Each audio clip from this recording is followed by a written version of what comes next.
Namaste. Welcome to Pinaki Gangopadhyay YouTube channel. So, as promised, we are back uh, today.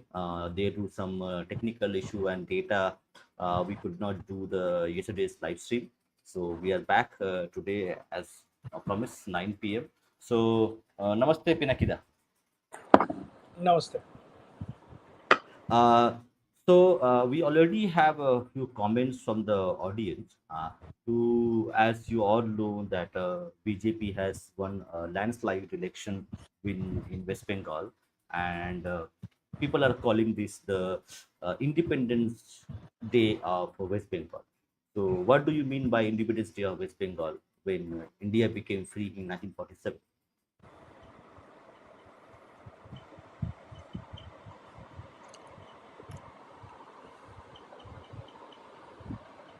Yeah, Pinakida, you're able to hear me? Yeah, I'm able to hear you. Just a second. Yeah. I'm just loading the deck. Give me one second. Huh. So today, when Pinakida is loading the deck, so today we are going to do a detailed post-poll analysis of election results. So that would include a lot of new data which has come up. So I think this will be a very fruitful session where we will do a post-mortem and the future policy decisions which needs to be taken by the BJP government and the West Bengal government. And probably we also take some questions from the audience as well. So stay tuned. This is going to be very informative and analytical session where truly we are going to decipher the pulse of the people of Bengal via data.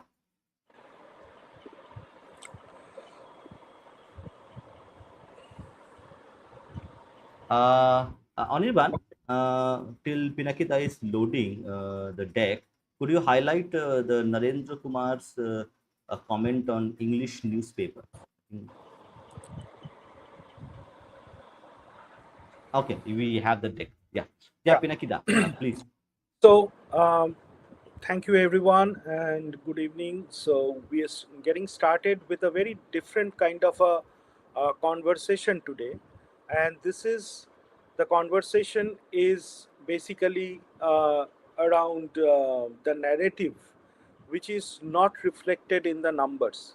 Okay, so Bengal's civilizational uh, leisure, which we are calling it, but it's the narrative beyond the numbers and a structural analysis of how that pole rapture happened. Uh,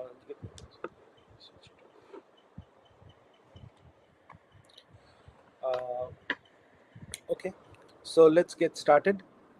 So here, what we'll get to discuss today is primarily on what are the drivers that has led to this, and beyond the obvious ones that we all know, and then go into a question and answer session, and would appreciate any questions coming from your end. So the structural statistical reality today is that BJP stands at 206 seats and Trinamool as 81. Congress 2, Humayun Kabir 1, 2, both won by the same person. So left 1 and ISF 1. The thing is, out of this 81, almost 39 are Muslim candidates, and two Congress candidates who won are also Muslim candidate. Humayun Kabir 2 seats Muslim candidate, left 1 Muslim candidate, and ISF 1 is also a Muslim candidate. So you have a parliament, you have an assembly where you have a 39 plus 140 plus 45, 45 people out of say roughly 90, which is 50% of the opposition is Muslim, and 45 out of 294 seat assembly is is your is 25% of the total assembly. So that's a huge mandate that the Muslim community has won.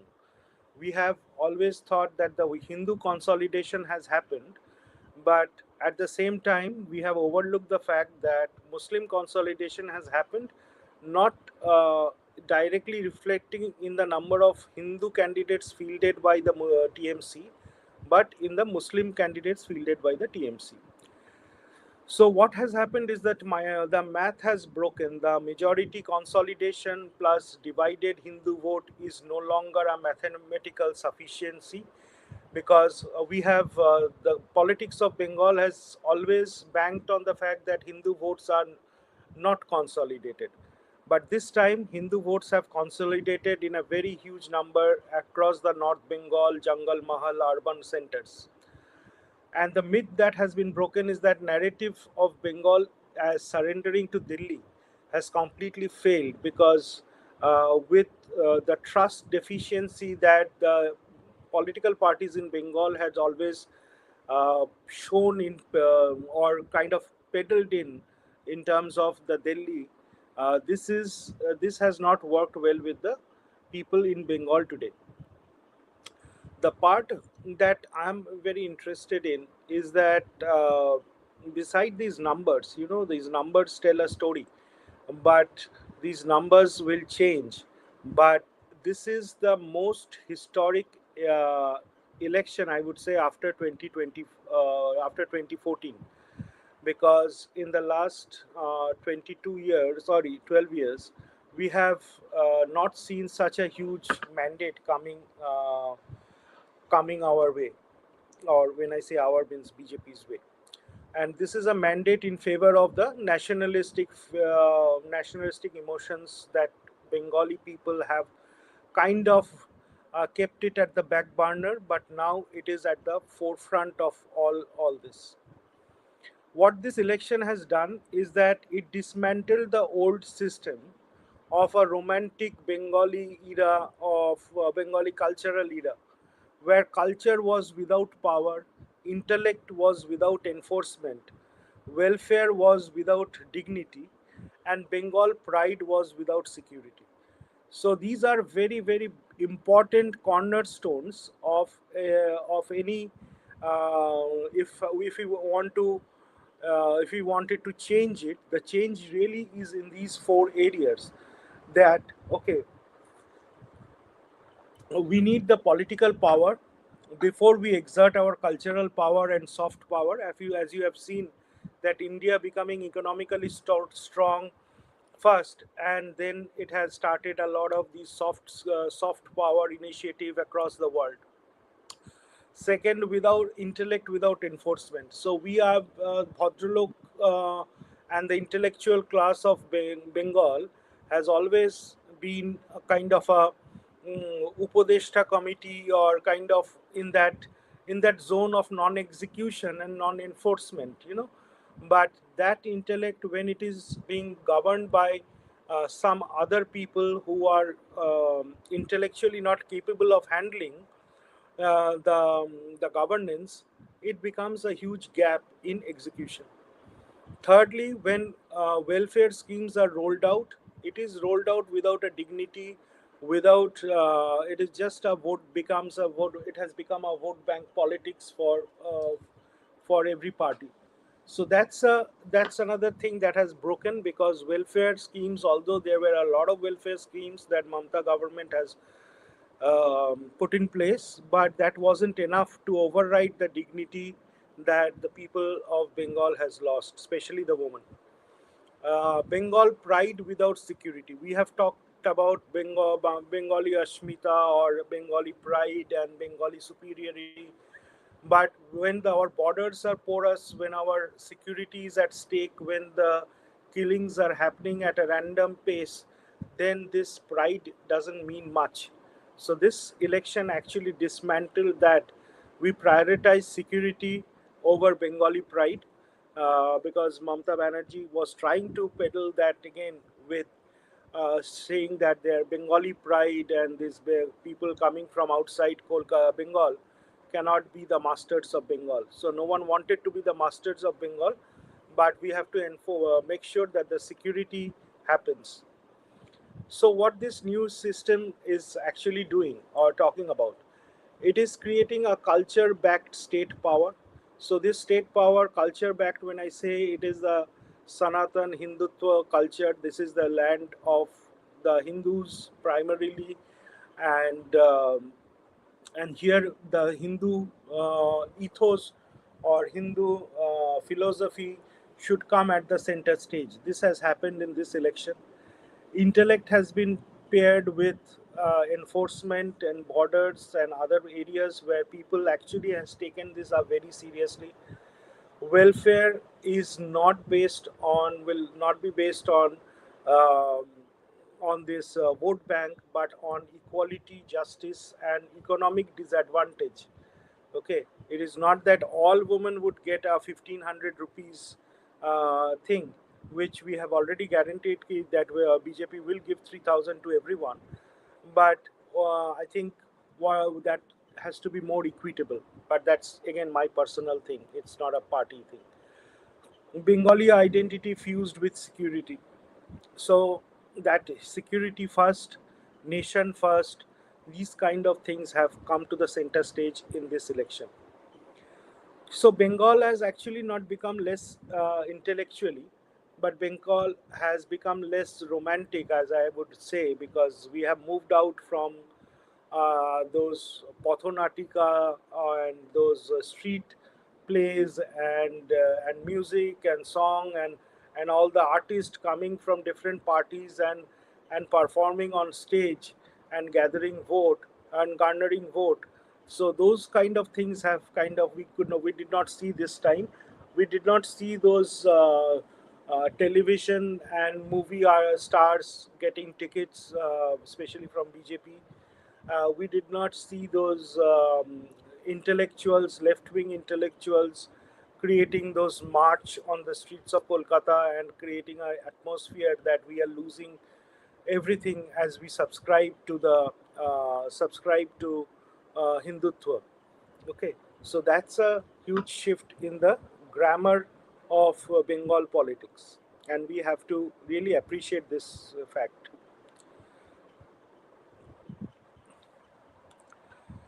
So secularism, we have so Bengalis have actually suffered because of that word secularism a lot more than the rest of the country, because the secularism was not inside in our original constitution. It was introduced by Indira Gandhi during her the period of emergency.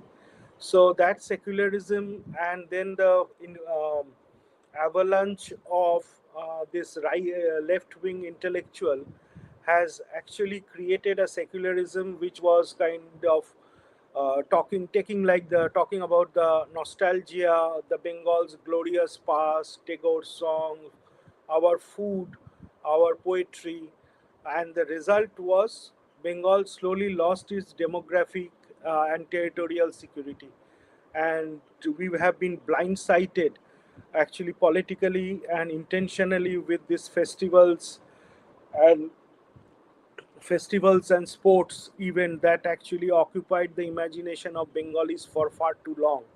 And this entertainment driven abstraction or entertainment driven distraction of people has been called out this time, and people have not bought into that, and they wanted the real thing to happen on ground. So territorial secularism is now what we will see, where it is driven by numbers, police, borders, land records, and local power. Equal law, equal citizenship, and equal protection. So there is no discrepancy, no discrimination, and no taking that softer route, saying, "Oh, you guys are kind of the elite. You guys sing Tagore. Every guy, every household in Bengal has a singer as an artist, and all those things." That actually did a lot of harm to us over a period of time, because that itself would not have done harm, but since we relegated the governance of the state to people who, who has actually broken our trust. So that's the problem there. The thing that is that today the old Bengali people used to be content if their piece was published as an editorial in a newspaper, in a magazine, and all that stuff. But today the Bengalis are checking the voter list. So the checking has changed the dimension. The checking, we are not content with the editorial pieces anymore.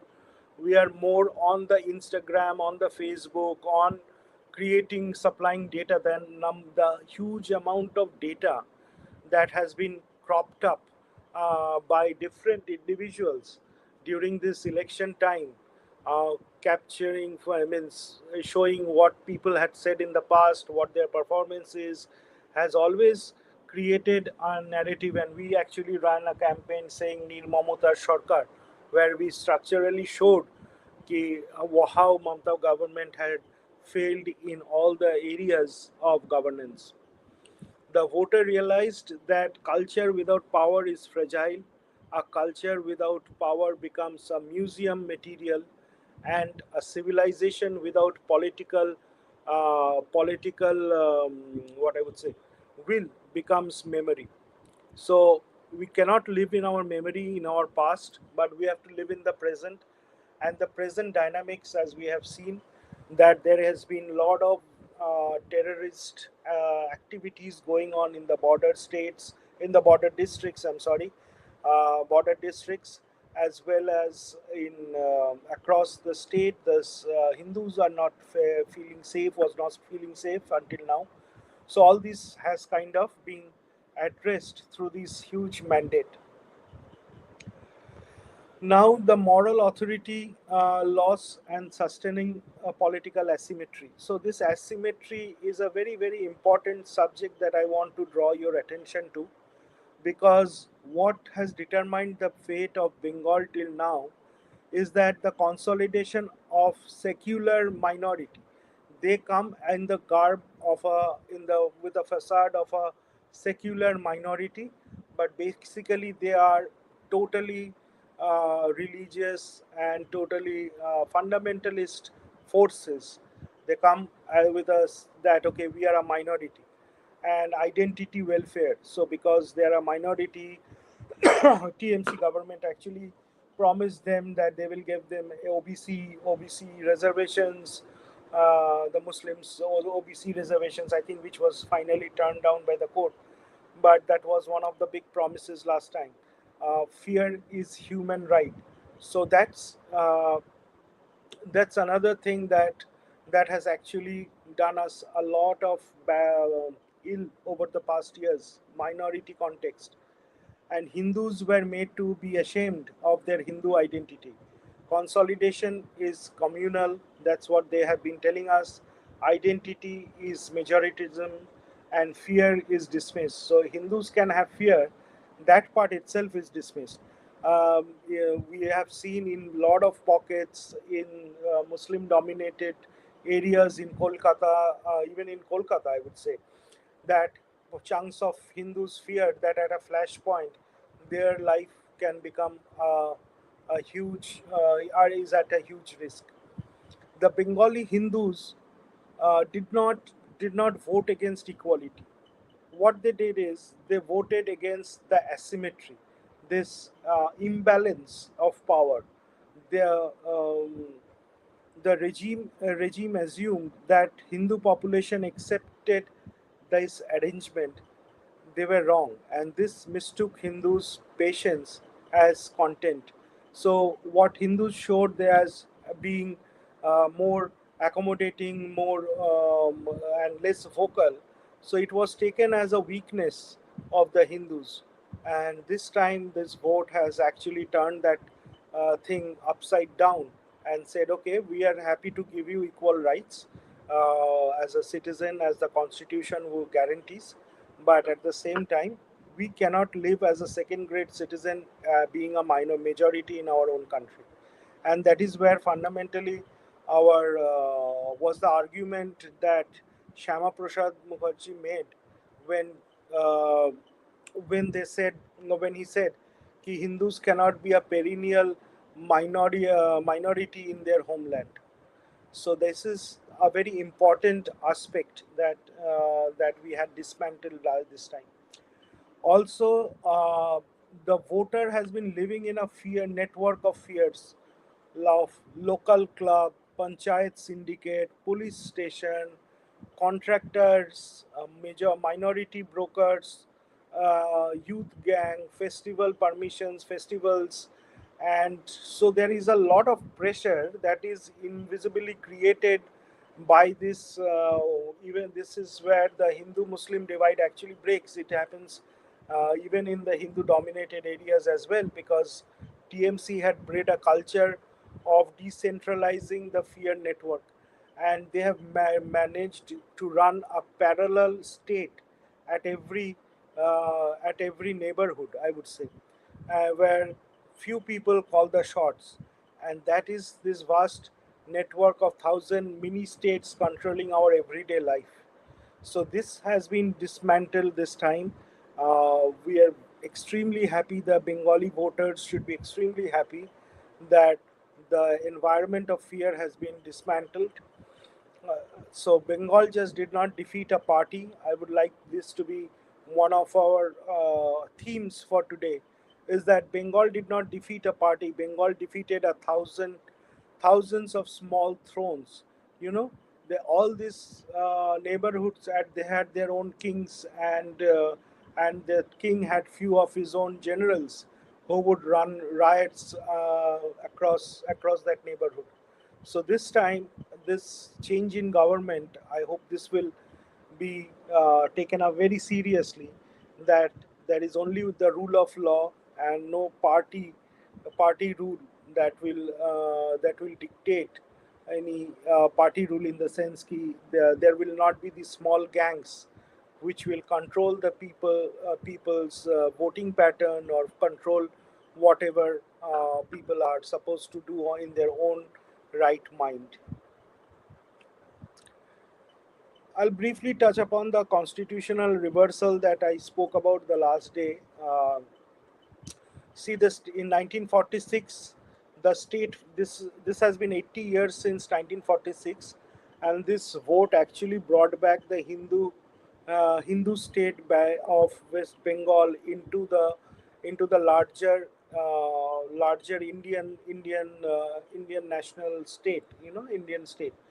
So Bengal has been living a separate life, and this has been a thing for many years, or many decades, I would say. And the center and the state divide has actually costed us a lot of agony, economic agony. Our education, our everything has suffered because of this. So the cost of fragmentation has been that state failure, lot of street violence, Hindu living in the fear, and neighborhood defenses that happened with Gopal Patha and others. So while Shama Prasad was taking up the national political agenda of or the Hindu political agenda, Gopal Patha was fighting it out on the street. So that is an area from 1946. Excuse me. In 2026, the arrival of consolidation, democratic assertion, state capital via ballot, Hindu mandate, and institutional security. So these all things are actually on its way to come as the new government forms. The reversal of 1946 is not retaliation, it is building more stronger institutions that can help people to live in West Bengal with pride, with economic freedom, with freedom to life, with freedom to speech. Even if you recall, a simple cartoon actually landed a professor in Jadavpur in jail, making a cartoon of Mamta Banerjee back then. But today, you see the number of memes that have flooded the Facebook and all social media. So she's now totally powerless with that, and this is the meme culture is not great in it by itself, but again, that freedom of expression is there. So in that context, we can say, okay, it's a improvement. Okay, so the refugee mindset transition from a trauma to a state level force. So we have, say, from 1947 onwards, Hindus primarily living in the East Bengal actually came with a refugee mindset, and that again accentuated in 64 as well as in 71.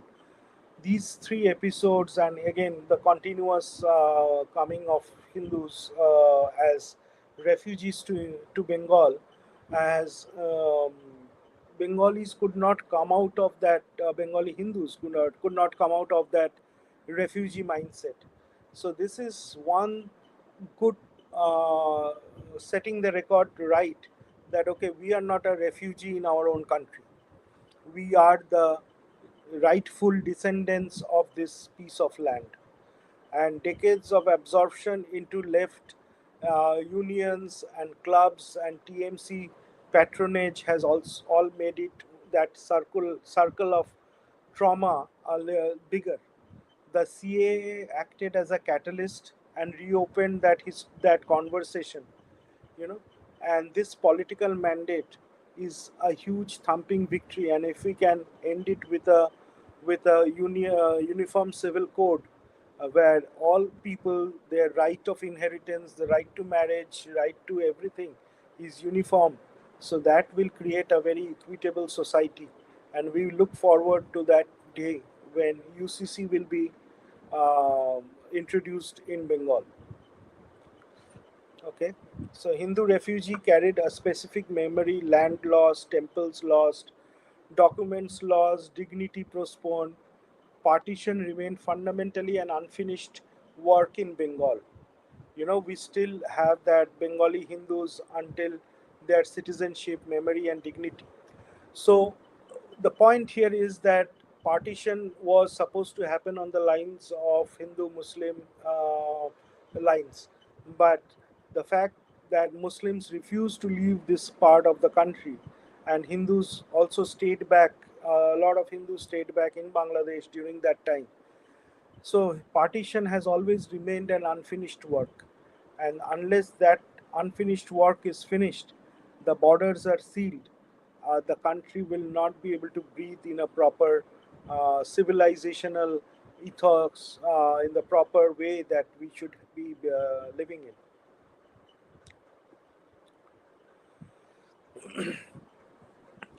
So, uh, see, the left taught politics through the class. So although they spoke about demolishing the caste system, caste in the sense ki the bourgeois and the haps and the have-nots, but in effect they created that class divide much bigger. TMC actually taught that welfare will is basically a benefit, is a benefit. So the haps and the hapless, the resource distribution during Borga movement and land distribution, land reforms in Bengal, actually gave that who owns the resource.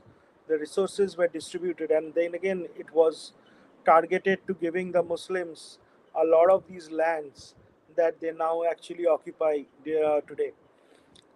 TMC, on the other hand, thought that okay, benefits, they wanted to buy out their votes through giving out these benefits and beneficial schemes, instead of strengthening the hospitals, government hospitals, government facilities, recruiting doctors. What TMC found it easy is to give them a Shastro Shati card and let them roam around in the city, say from hospital door to hospital door, and seeking like what is for a decent medical treatment. So that they kind of passed on the buck in the name of benefits. In 2026, introduce the civilizational politics. Who will inherit this land? The border fencing, voter roll purification, and I strongly believe there needs to be one more round of that, because still not everyone is, every that role is very clean. We also have 25, 26 lakh people whose adjudication is pending, and that has to be cleared up very soon. Um, Stopping this infiltration, stopping this demographic time bomb which can burst at any time. So this demand for modern civilizational statecraft through um, through law and order and demographic um, realism is very very important for all of us. I hope I'm making sense. If not, please write in the comments and we will take it up and stop and revisit any part that you would like me to revisit. So, Pinakida, yeah. just I think you the volume is a little bit less from your end. If you can speak little bit louder, that would be because we got a comment that the volume is little low. Oh, okay. Is it? I don't know if it is better. Uh, Better, better. okay. So the emergence of modern. So what it has now done is the emergence of new Bengali Hindu modernity. So previously, our cultural roots, if you see Rabindranath Tagore and all the literary figures, Tagore is just one name that I put in because he represents the whole of the literary circuit or the that Renaissance period of Bengal. So Tagore, we have the Shakti Puja, we have Kali Puja, we have spiritual and religious roots. The Bengali today actually, and then we have these modern roots in terms of say Vivekananda to nationalism, all getting their birthplace in Bengal. The startups and say the ISI institutions like ISI, which was actually being uh, so ISI is the model that US actually copied from, and their own statistics department runs on the models that Prashant Mahanavish has created at that time. So now things have changed, but that's where they started their journey. So startup and constitution. So the new Bengali is a Bengali Hindu, intellectual and rooted, modern and dharmic. So these all things are not mutually exclusive. These all go hand in hand, and as we become more continue on this journey, so we need to think ourselves in these frameworks like Bengali Hindu, intellectual yet rooted in our past, modern and dharmic. So all these are needed, and again scientific as well. So historically, Bengal modernity was secular left, English educated, and embarrassed by Hindu political identity, all of that. BJP's victory signals that Bengal no longer has to choose between its cultural soul and national strategic power. It will integrate them. It will. There is the both can coexist, and that's the message that is very important that we deliver today.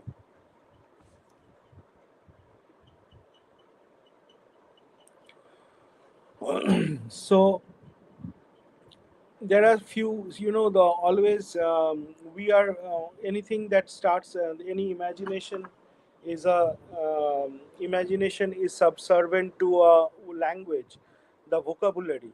So some of these words like Hindutva, infiltration, demographic change, Shama Prasad, Noakhali, direct action day, Hindu victimhood, these were actually taboo words that Bengalis never spoke of. I see the Bengali Hindus never spoke of, or even when they spoke, people actually ridiculed them and called them out for talking, telling them means how can they be talking about Hindutva while Hindutva is nothing to do with Hinduism as a religion.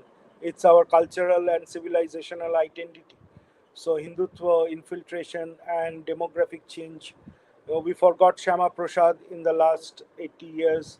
Noakhali, Direct Action Day, where thousands of Hindus were killed, um, and Hindu victimhood. So Hindus could not claim the victimhood being the majority population on paper. So now the future and civilizational responsibility that is bestowed on us is restoring our temples, supporting Sanskrit education, documenting our memory, correcting the history lessons that is being taught, Educational institutes needs to be totally modernized, as well as anchored, and students should be taught of the greatness that Bengal had, upholding law and mentoring the youth. So these things are our responsibilities in the coming day. When I say our, means every Bengali educated and who wants to be part of this process. Revolution in political vocabulary and end of excuse helplessness for Hindus. So these things are a very critical element. Changing the terms of respectability. This was not a communal voting, this was a civilizational accounting. So let's get this very, very clear. So there was no communal voting, otherwise, there would have been a communal tension immediately after the election has been won. So we haven't seen a single Muslim being attacked by Hindus after this election. If some places where it has any violence has happened, it is between two political parties. So this is a very important marker. To 2026 mandate is not about shout, it is about leisure, taking stock of what the Mamta government has done wrong and making sure that she doesn't get another term to continue that wrong against the Hindus, against the state, against the development, against education, against medical facilities, against against every development index, against females, against against diminishing woman's dignity. So she doesn't get to get back this chance again. Winning Bengal was politics, rebuilding Bengal is dharma. So let's keep this as our mantra and move forward. Winning Bengal was politics, rebuilding Bengal is dharma. For decades, a Hindu could be cultural, literary, devotional, and festival loving, but the moment he became political, he was called out as communal. And today, in 2026, we broke that glass wall ceiling. That 2026, that acquisition lost its power. The Hindu voter did not merely choose a party, he withdrew consent from a system that demanded Hindu silence as the price of secular respectability. So, this is a very important statement. I would like to reread this statement so that all those of you are listening, please focus on this as an important thing. So for decades, a Hindu could be cultural, literary, devotional, and festive loving, basically. But the moment he became political, he was called a communal. The same label was not put against a Muslim when they were asking vote in the name of their community. In 2026, that acquisition lost its power. No one bought into that. The Hindu voter did not merely choose a party, he withdrew consent. And I repeat, the Hindu voter withdrew consent from a system that demanded Hindu silence as the price of secular respectability. So this has to be ingrained in our system. Ki this what this election actually did to us. And with that, I call it. Means I end this presentation, but I'm happy to discuss and take questions from here on. Uh, Bhupen, Yes, Pinakida, thank you very much for yeah, this wonderful presentation and also enlightening us a few of the very most important data points and also analysis in terms of civilizational, in terms of political, in terms of demographics and social. And yeah, we have a few individuals. We have Didi, Hindu Jada Didi watching us. She is part of our movement, and we also have some new guests who have come because Mr. Dhirendra Pundir had shared your channel link. So a lot of people from new people have come. So okay. admin, I would ask to can we go through the questions that are there So because there are few, I think three or four important questions are there. Let me just scroll it down. I Yes. Okay. Go ahead with this one. So let me let me read it out for the audience who are listening to this, because a lot of people listen to rather than watch it. So Retrowave, our subscriber from NavaVimarsh, is asking, what are the challenges that BJP would face in dismantling, co-opting the existing corrupt establishment and Bhadralok ecosystem in West Bengal that usually leads to bad governance? Yeah, very, very good question. Uh, the challenges is resistance to change. You know, there's the people as they people are normally resistant to change, resistant to new system of operations. But if we have a strong leadership, if the governance system is more procedural and more process oriented, then this dismantling is possible. There has to be well defined SOPs for everything that we would like to do going forward, and there are a lot of BJP would face in dismantling and co-opting the existing corrupt establishment. So that's a problem, because you know this the fringe elements in all the parties kind of keep shifting. So they were with Congress one point, and then with left, and then because they are the benefits, economic benefit seekers of any system, so they make the system corrupt, and it is through checks and balances that we'll have to ensure that this doesn't happen. And Bhadralok ecosystem is that, you know, the silence educated yet silence preferring breed, which is not not into governance but into criticism, not into taking ownership, but just being on the edges, and avoiding ownership and talking about as a criticism. So we'll have to come out of that shell as a Bhadralok ecosystem. So there is, and I think you'll see this happening more, um, and we kind of represent that same class ourselves, um, in this group that we have. So we have come out of that shell. So I hope that in the coming days, other people will see this change. Okay. Uh, Okay, that's a very interesting question. Do we need a tram system? The old trams that we used to see, now it is being disbanded. Yeah. So, do we need? Can we revive the tram system the way we have in Europe, or is it something which is not feasible economically?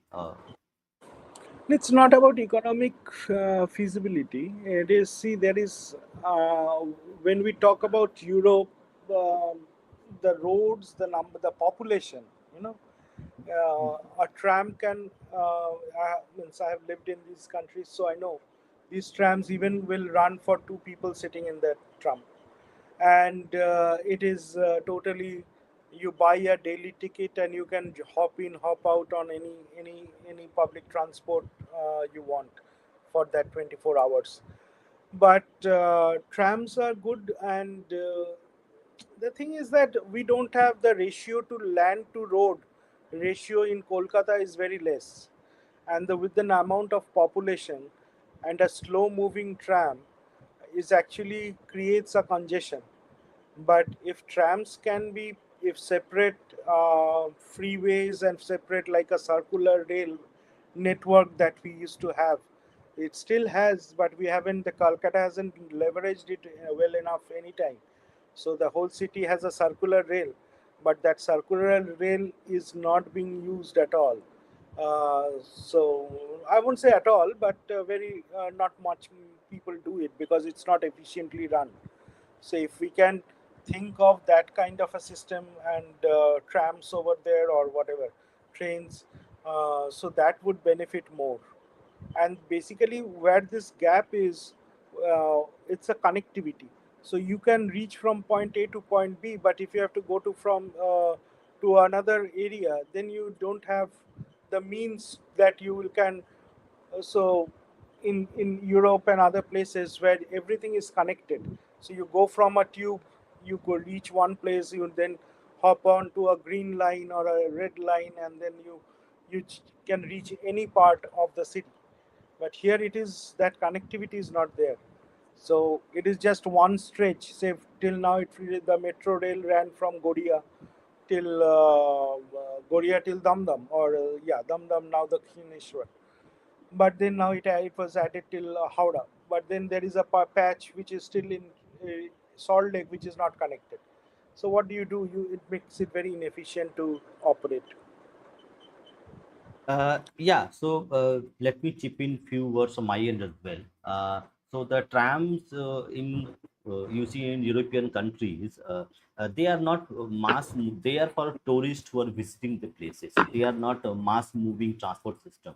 So it's a kind of a, we say, a nostalgia which trams have because of low population density, and they have better infrastructure. In Kolkata, in some places like Dalhousie and other places where you can maybe let's say in Victoria Memorial, you can run a tram as tourists come there. So, but not as a mass transport system. So it is not feasible right now. Maybe later when Kolkata has a lot of investment, which will come in with the BJP government, that it can be revived, but not currently. It is not possible. Yeah, put that question. That's a very yeah. So now we have a new subscriber, Mr. Narendra Sharma. Thank you for coming to us. Thank you for subscribing to Pinaki Gangopadhyay channel. Uh, so he has a question that do we have any nationalist English newspapers widely read in Bengal, and that is Yeah, actually nationalist in the way it means, not left leaning, or we will say Unupranito media. unfortunately, yeah, there isn't any nationalistic newspaper in Bengal, but Statesman kind of does a balancing act well, better than others, I would say, um, in terms of impartiality. But other newspapers, I can't. They have a real political bias towards the ruling party, because these newspapers are all run on government ads. So because newspapers don't make money today, so it's all run on government ads, and they cannot kind of rub the government in a wrong way with their editorial and with their thing. So unfortunately, there is none. But again, this is a good time, and I think this is a good suggestion actually. Bhupen and Anirban, we can start take this up at least as a digital newspaper, if not as a physical newspaper. You know? Yeah, yeah. So, and one more thing, can you put up the Usha app? I think it's important. On your part, can you put that Usha app link, and I also share the screen as well.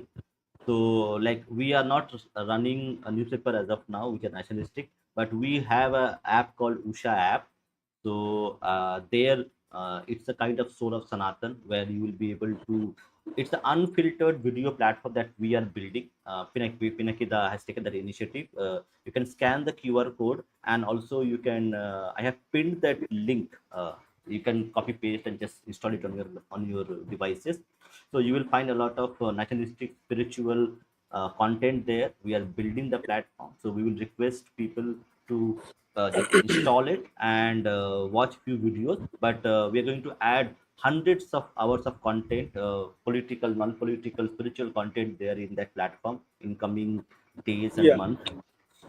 Yeah, and Yeah. we want. I would like to emphasize that Usha, the idea of building Usha is to see. We are at the mercy of these social media platforms algorithm, and whenever a Hindu content is uploaded on any of this YouTube or your Facebook, and they kind of flag it, and a lot of people kind of flag it and report on it as communal and all that, and their viewership comes down. So we wanted to create a safe space for Hindutva nationalist conversation, and so that not only our generation but our kids also gets to know exactly what is there. The good part of Usha that we have done, and sorry for me saying it good myself, but the good thing that we have done is we created a AI engine trained on Sanatan Dharma.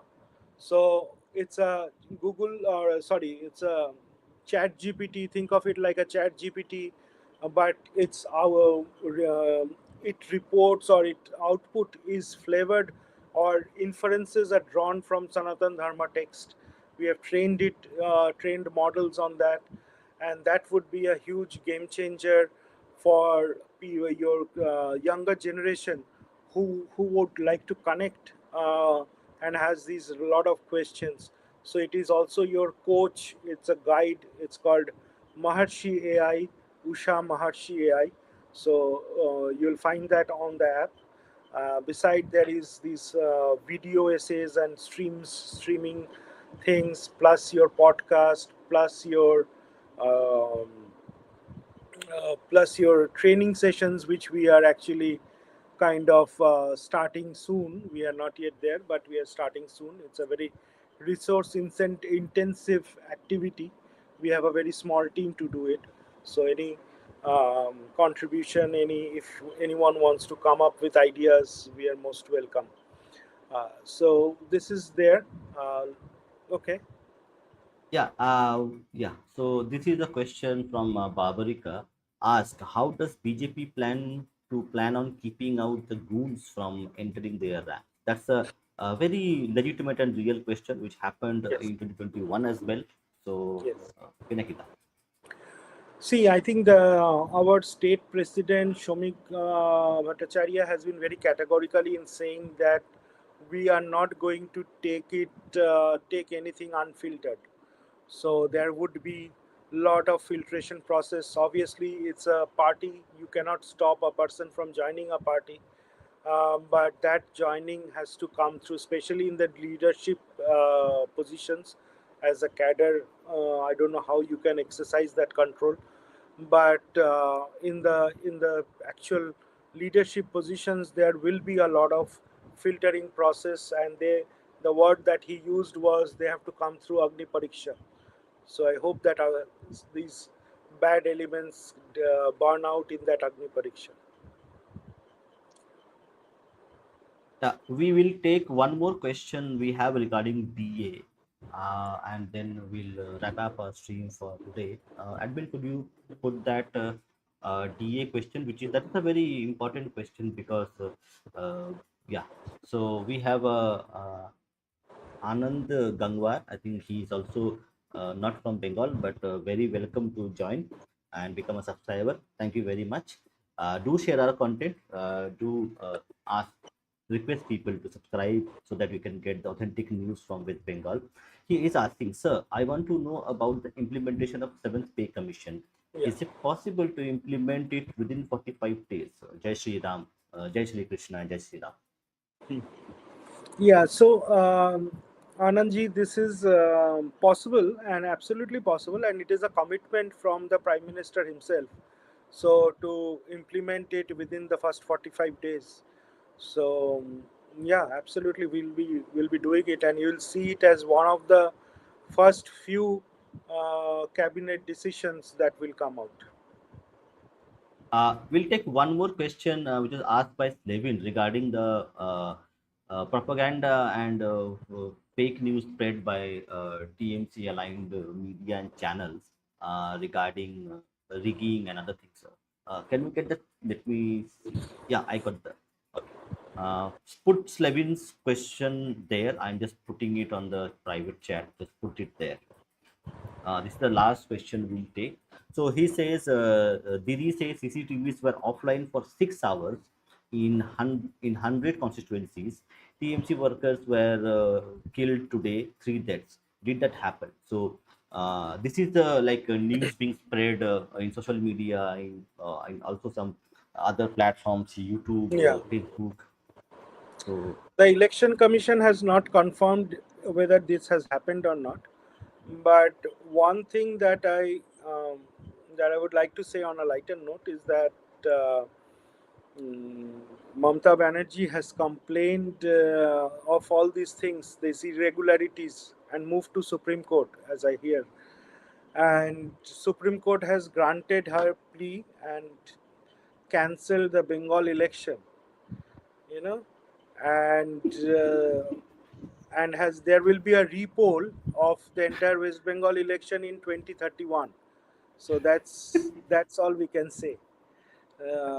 So election commission and Supreme Court agreed that there will be a repolling on 2031. So just 5 years down the line. So all these things will be sorted out, I guess. It's always Yeah, crying foul after a losing, being a bad loser. Doesn't help the image of Bengal. She should be more concerned about the image of Bengal rather than saying all these things. thank you, Pinakida. We finish Yeah, on a lighter note, on a yeah. very, very political meme indeed, political meme which is Actually, going this around. this this came from one of my friends, so it's a credit to him. Yeah, Yes. So thank you again very much, Pinakida, for your yeah, time, for this yeah. wonderful presentation. I think a lot of people who watched Hope it would have everyone, been yeah, enlightened. it added value. It We spoke something different, right? Rather than who won in Murshidabad and who won in Malda. So we talked something different and something meaningful for discuss something. So if there are questions, do reach out, do post your comments, and maybe is there a way that people can comment later on and I can respond? Yes, yes. So let me share the screen again. Hold on. I'm just sharing my screen. So for the audience who have not subscribed to Pinakida's channel yet, um, yeah, this is the one. So Advin, could you put the shared screen? Yeah. So this is Pinakida's channel. So the channel name is Pinaki Gangopadhyay. Single word, Pinakigangopathyay. So if you just type this single word Pinaki Gangopadhyay on YouTube, you will be getting Pinakida's picture and that is his channel. So you can subscribe to the channel, and also on this video or many other videos we have, you can comment, and if you have any questions you can ask the comments. So Pinakida will be able to see those comments and they can answer them for you. So that's how people will be able to And communicate. also on Facebook, if you want to follow there, I keep posting a lot of stuff on Facebook. We are from an older generation, so we are not Insta ready, as I would say. But on Facebook, if you want to connect with me, please. Yeah, I am also sharing that as well. So I'm just sharing Yeah, Pinakida's Facebook page as well. So Pinakida's Facebook ID is Dear Pinaki. So DEARPINAKI. yeah, So facebook.com/Dear Pinaki, that is Facebook ID. So there also you will, I think Pinakida is more active on Facebook than YouTube. yeah. We But are the I think older generation, so. yes. So here you will find you can comment on the videos that we post here. He also is sharing the stories there, so you can connect there as well and ask questions. So wherever you feel like comfortable, Yeah, do follow our Facebook page as well, and also YouTube. Subscribe to the YouTube channel as well. So that's it for today. I think we yeah. are on time. We are 10 on p.m. time. We are finishing. Thank you, everyone, and really appreciate your time, Anirban. Thank you there for being there, Bhupen. As always, you're a superstar. So, thank you so much, and thank Yeah. you everyone for listening in, and all those who will listen into this, on a recording. So do subscribe, do get in touch. Let's build an ecosystem where a good conversation is more valuable, and today it is rare, so it's spread that word with your friends and let us build that community. So Thank you. Jai Shri Ram, Jai Vande Mataram, Joy Ma Vande Kali. Mataram.